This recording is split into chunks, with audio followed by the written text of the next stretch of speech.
कहानी शुरू होती है एक समिट से। मंच पर बैठे हैं टीम इंडिया के नए नवेले कोच गौतम गंभीर। बात हो रही है सिलेक्शन प्रोसेस की, खिलाड़ियों के भविष्य की और रिटायरमेंट के अधिकार की। गंभीर अपने नाम की तरह गंभीर बातें कर रहे हैं।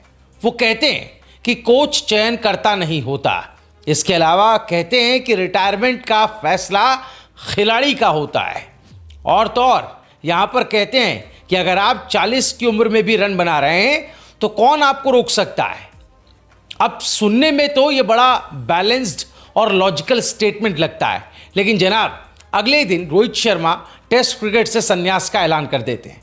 तो अब सवाल ये है, क्या ये सिर्फ इत्तेफाक था या गंभीर का बयान था कोई इशारा?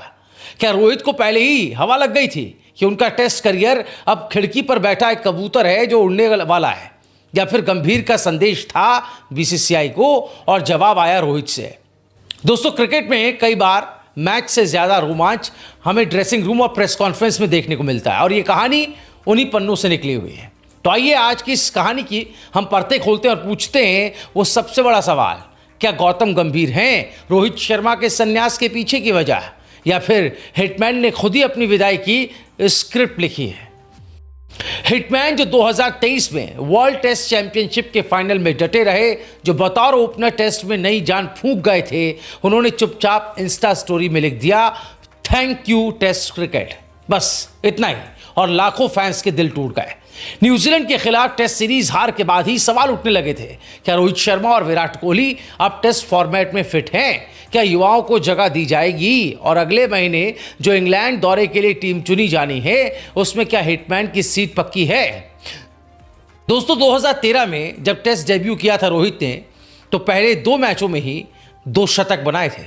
फिर 2019 में टेस्ट ओपनर बनकर एक नई शुरुआत की। उन्होंने दिखाया कि क्लास क्या होती है और पेशेंस कैसे बंधता है।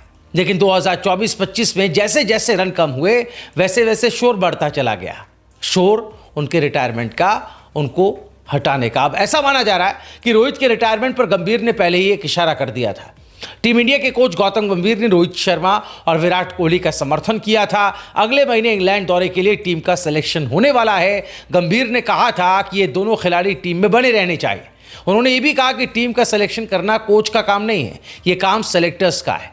इंग्लैंड दौरे के लिए टीम का सिलेक्शन जल्द होने वाला है। इससे पहले टीम इंडिया के हेड कोच गौतम गंभीर ने रोहित शर्मा पर अपनी राय रखी थी।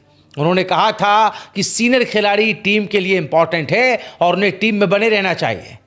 दोस्तों, न्यूजीलैंड के खिलाफ टेस्ट सीरीज में हार के बाद से ही रोहित और कोहली के भविष्य पर सवाल उठ रहे थे।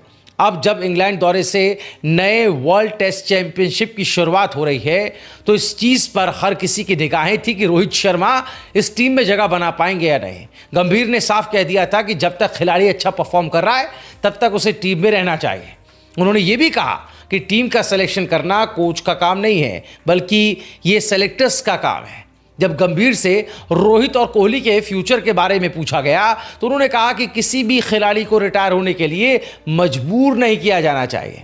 उन्होंने कहा कि जब तक वो यानी रोहित और कोहली अच्छा परफॉर्म कर रहे हैं, तो उन्हें टीम का हिस्सा होना चाहिए। आप कब शुरू करते हैं और कब खत्म करते हैं, यह आपका निजी फैसला है। कोई भी कोच, सेलेक्टर या बीसीसीआई आपको ये नहीं बता सकता कि आपको कब संन्यास लेना चाहिए। अगर आप अच्छा परफॉर्म करते हैं तो 40 की उम्र में भी खेल सकते हैं, आपको कौन रोक रहा है? दोस्तों, गौतम गंभीर ने एबीपी न्यूज के इंडिया एट 2047 समिट में बात करते हुए कहा कि टीम का सिलेक्शन करना कोच का काम नहीं है। उन्होंने कहा कि सबसे पहली बात, कोच का काम टीम का सिलेक्शन करना नहीं है, ये सेलेक्टर्स का काम है। कोच सिर्फ उन 11 खिलाड़ियों को चुनता है जो मैच खेलेंगे। मुझसे पहले जो कोच थे वो भी सेलेक्टर नहीं थे, ना ही मैं हूं। अब कुछ लोग कहेंगे कि ये महज इत्तेफाक है, मगर क्रिकेट के गलियारों में जब इत्तेफाक होते हैं तो उसे संकेत मान लिया जाता है, और जब संकेत गंभीर दे तो वो और भी गंभीर हो जाता है। अब सबकी निगाहें विराट कोहली पर टिकी है। लंबे समय से उन्होंने भी लाल गेंद से दूरी बनाकर रखी है, और अगर रोहित चले गए तो क्या अगला नंबर विराट का होगा? इस बारे में आपका क्या कुछ कहना है? अपनी बात जरूर कमेंट कीजिएगा। जो सवाल हमने उठाया था कि क्या रोहित के रिटायरमेंट के पीछे गंभीर का हाथ है या गंभीर वजह है, आप इस बारे में क्या सोचते हैं? जरूर कमेंट कीजिएगा। इस वीडियो को ज्यादा से ज्यादा शेयर करें।